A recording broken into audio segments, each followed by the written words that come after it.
عليكم ورحمة الله وبركاته، اخواتي حبايبي عاملين ايه؟ يا رب تكونوا بخير. طب يا جدعان، معانا النهارده ابجر نسخة واتساب في المجال كله، تمام. بس في البداية كده، في بداية الفيديو، تمام، هنعمل يعني مدة دقيقة ولا دقيقتين، تمام. هنقول فيهم ونعمل فيهم كمان تسجيل الدخول من خلال نسخة الجي بي، تمام. اللي في ناس كتير بتقول لي يعني ما زالت الطرق مش شغالة معانا او الارقام بتاعتنا مش شغالة، فانا هثبت لكم المرة دي برقم تاني، تمام. تمام يا جدعان، في البداية كده أنا جبت التليفون التاني بتاعي، تمام، حملت عليه نسخة الجي بي علشان الرقم أنا سجلته على واتساب الأعمال دوت، تمام. واتساب الأعمال ده أنا سجلت عليه الرقم. في البداية الأول لازم تسجل الرقم اللي أنت عاوز تحطه على نسخة الواتساب المعدلة، لازم تحطه على نسخة الواتساب الرسمية، تمام. طيب، مش هنعمل ربط حساب ولا الكلام ده كله، لا لا لا، هفهمكم بس واحدة واحدة معايا، تمام.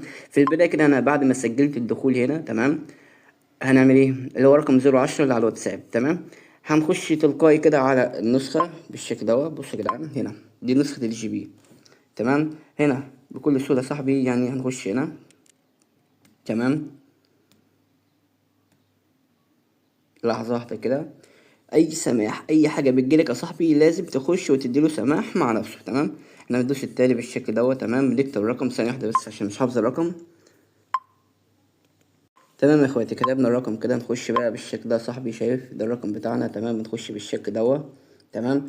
هيجيب لك يعني تلقائي التالي وكل حاجه، يعني ما فيهاش اي حاجه، اقسم بالله الطريقه شغاله، ما فيها اي حاجه، والرقم اقسم بالله الرقم شغال، تمام. شايف هنا هيجيب لك الكود تلقائي، تمام.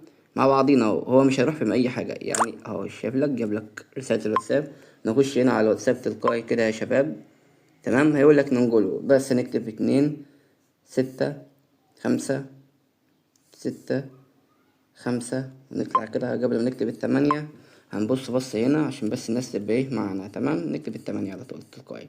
شايفين يا جدعان؟ احنا كده سجلنا في الواتساب الرسمي. لازم تحط واتساب، قصدي سجلنا في الواتساب المعدل، بس لازم تكون حاطط رقمك في الواتساب الرسمي، تمام.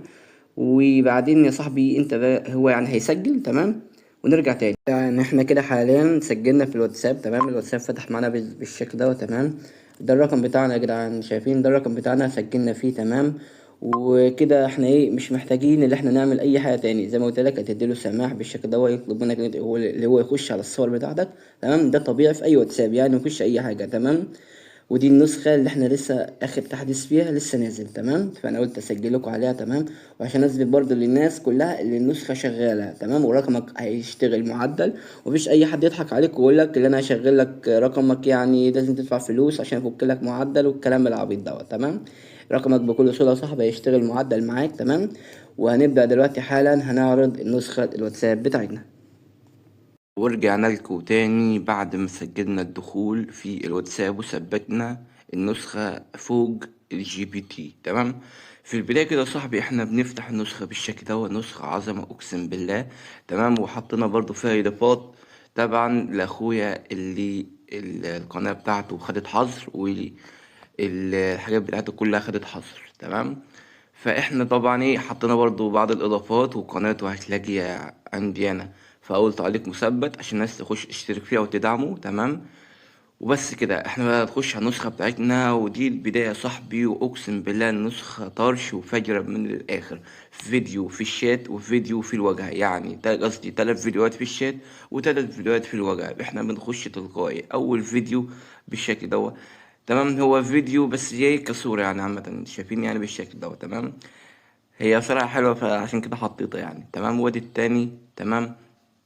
اقسم بالله حاجة رايقة، وحاجة اقسم بالله طرش، وحاجة عالمية.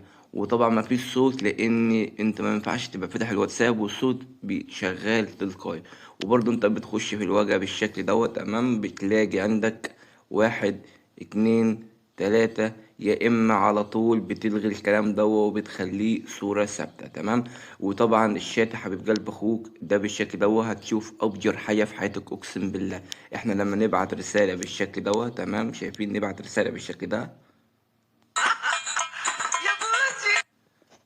شايفين يا جدعان؟ سامعين اصلا الصوت؟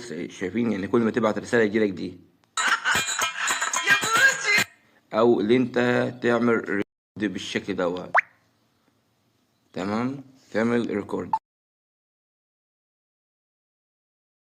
وتسيبه كده اول ما يحمل تمام، واول ما تستلم رسالة تمام هتلاقي حاجة تانية فاجرة اقسم بالله وحاجة طرش. بس كده.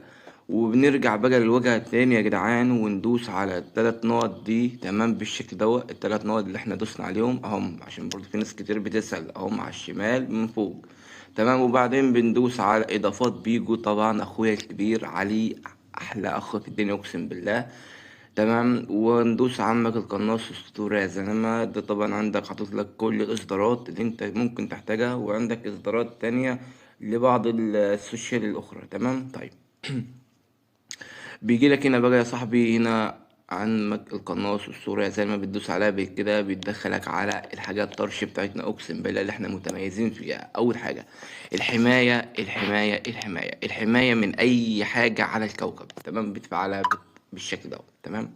طيب بص يا صاحبي، انت بس عشان ما نطولش زي الفيديو اللي فات كان 20 دقيقة وكان اكتر كمان، فعشان بس ما نطولش فاني هجيب لك المفيد تمام.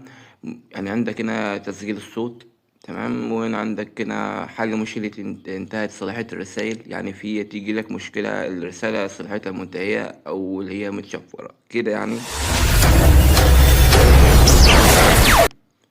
تمام. وعندك هنا منع تهنيج فيروس المواقع تمام، ومنع تهنيج نهائي تمام، منع تهنيج نهائي تاني. وعندك منع تهنيج نهائي، مع تهنيج الفيروس تمام. وعندك تهنيج الأخطاء ومنع تهنيج قطع النت، يعني الأخطاء اللي هي لما تعمل فيروس تمام أو تعمل فيه حاجة غلط تمام، ده بيهنج نسختك أنت، مش بيهنج الشخص اللي أنت بتبعتها له. فطول ما أنت مفعل بالشكل ده دي تمام كده باللون الأخضر بالشكل دوت، لو في أي أخطاء مش هتهنجك أنت تمام. يقول لك هنا إيه، مهما تتحرج ترجع، يعني لو حد حرج لك النسخة بتاعتك هترجع تاني تمام. منع الأخطاء نهائي. وعندك طبعا تسليم الرسائل السريعة، لو فعلتها كده الرسالة تتبعت بسرعة على طول تمام، والنت يشتغل بأسرع. الواجهة الجديدة لو فعلتها كده هتشوف واجهة أقسم بالله طرش يا جدعان، حاجة جمدان تمام. طيب وعندك يا صاحبي عندك هنا خلي الواجهة صفر صفر بالشكل دوت، فعلى برضه هتشوف يعني حاجة أحسن أنت تظبطها مع نفسك تمام. هتلاقي يعني إيه اللي أنت بدأت اللي أنت إيه يعني تظبط حاجة بتاعتك، يعني تظبط النسخة تمام على حسب يعني الإمكانيات. أنا حاطط لك كل الإمكانيات تمام. أنت مثلا عاوز النسخة مثلا، يعني كان في الأفكتات أو مثلا ثانية كده بص يا جدعان، اللي هو احنا مثلا نرجع كده واحدة لورا تمام. لما تتحرك كده في الوجه انت بوقت بتتحرك في الوجه تمام، في مثلا لما يبقى في عندك شتات يا اما بتعملها تقلبات تمام، يا اما بتعملها تحريكات، يعني ايه هتقدر تظبطها لو انت عندك شتات كتير، لكن ده رقم جديد والكلام ده فايه فاحنا على الابيض تمام. بس كده. وعندك طبعا يعني تفكيك الريكورد، يعني الناس اللي بتحبها اقسم بالله هي حاجه طرش صراحه ربنا تمام. بس كده احنا تفكيك الريكورد بكل انواعه تمام. وعندك طبعا تفكيك الريكورد رقم واحد اللي بتفعله بالشكل تمام، بيقول لك عمك القناص ملك المجال تمام. طيب عندك بص يا اسطى، عندك 22 مرة، 22 قصدي طريقة، يعني حاجة أقسم بالله طرش تمام. طيب وعندك هنا حرج النسخة بمكالمة، انت لو فعلتها بالشكل رحت اتصلت على أي حد هتحرق له النسخة بتاعته وجربها وهتلاقيها شغالة مليون في المية ثقة تمام.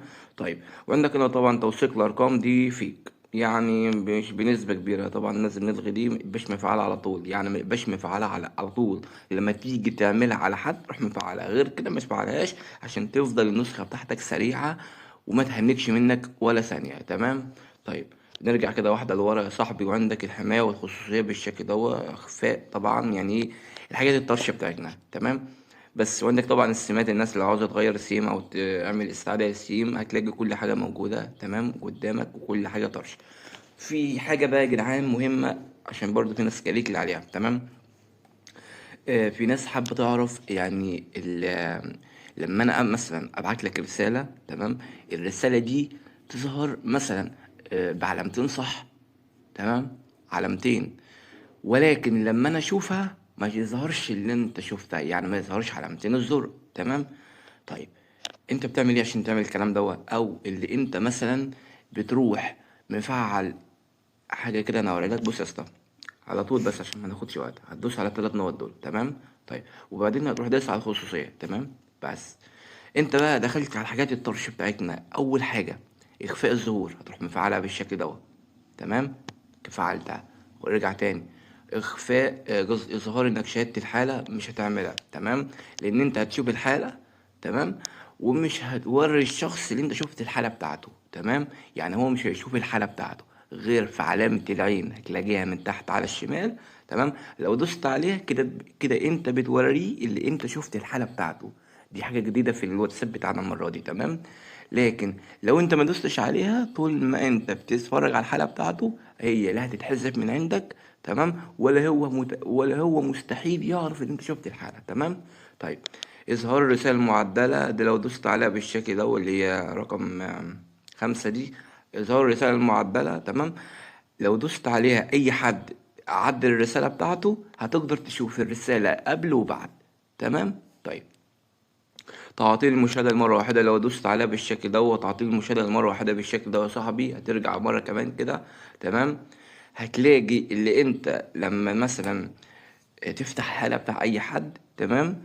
هتلاقي اللي انت تلقائي بتقدر تفتحها اكتر من مرة. تمام. وكمان الحالات مش هتتحذف من عندك غير بعد مثلا 3 ايام، مش مفروض 24 ساعة، لا تتحذف عندك انت بعد 3 ايام. تمام.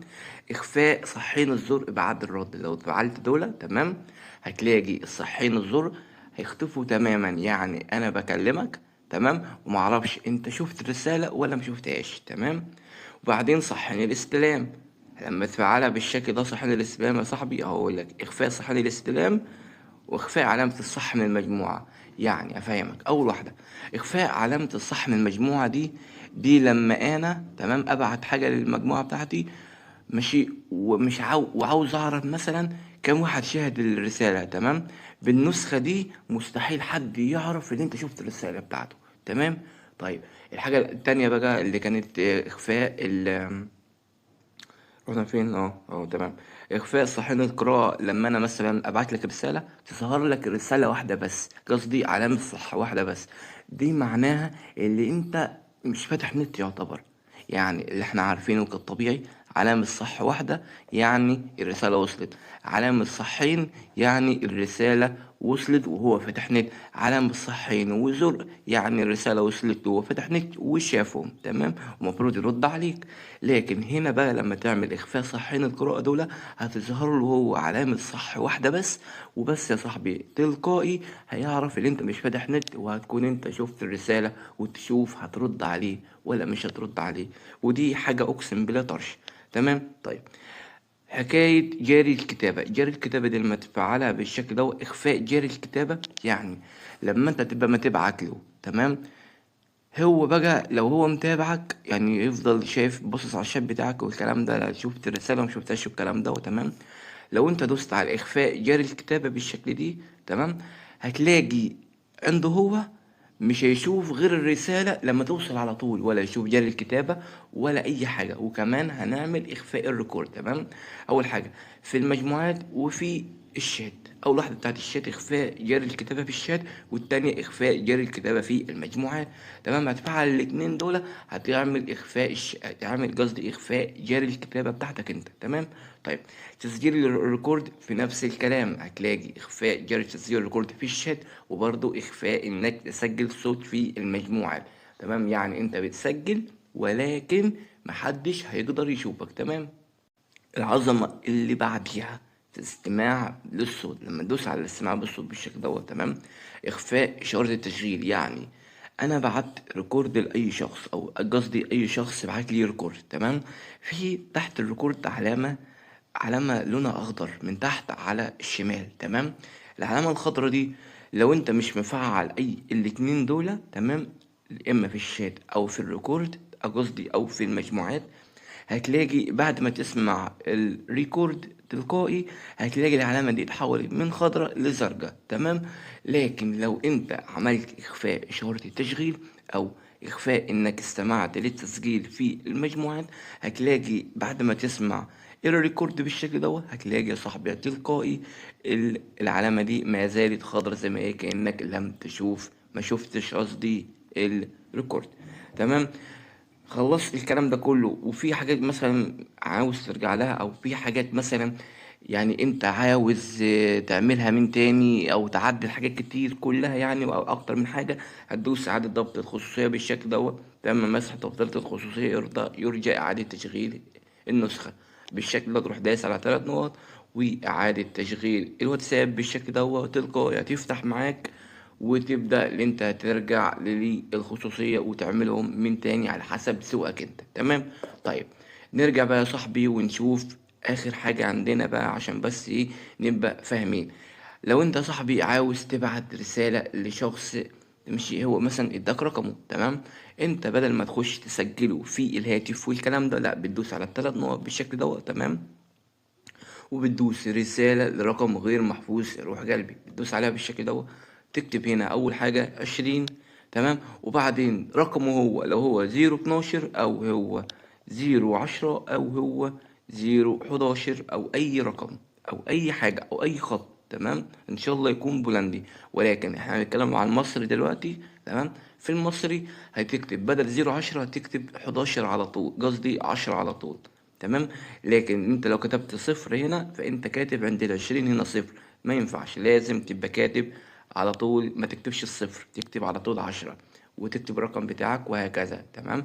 لو هو 011 هتكتب 11 على طول، لو هو 012 هتكتب 12 على طول. تمام. وبس كده. بيقول لك ان انا مش مرتاح، انا كل مشاعر واحاسيسي مليانه جراح. والله احنا كلنا تعبانين يا اسطى. تمام. وربنا يكون في عون الناس كلها. تمام. طيب كده يا صاحبي احنا كده خلصنا كل حاجه. تمام. طبعا الرد التلقائي ده، وروح القناص ما تدوس عليها بالشكل ده، وتروح مفعل علامه الزائد بالشكل ده. تمام. الرد على كافه الرسائل تروح مفعلها. سيتم ارسال النص الخاص بك هنا، اللي هتكتب ايه: منور الدنيا، هرد عليك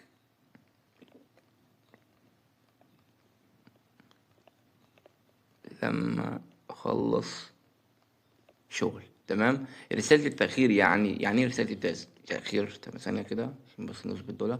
يعني ايه رسالة التأخير؟ يعني دلوقتي أنا بعتلك رسالة، تمام، الرسالة اللي انت جهزتها دي، اللي هي منور الدنيا هرد عليك لما اخلص شغل، هتجي توصل لي امتى؟ بعد ما ابعت الرسالة بتاعتي انا بكام ثانية. احنا عملنا مثلا بثانيتين، يبقى لما اي حد يبعت لك رسالة بعديها بثانيتين هتوصل له رسالتك انت اللي هي منور الدنيا هرد عليك لما اخلص شغل، كأنك انت اللي عملتها. تمام. هتعمل ايه ليك ليهمة يعني لكل الناس، وطبعا هتبدأ تختار عاوزها من الساعة كام لحد الساعة كام، وهكذا الحال يا صاحبي.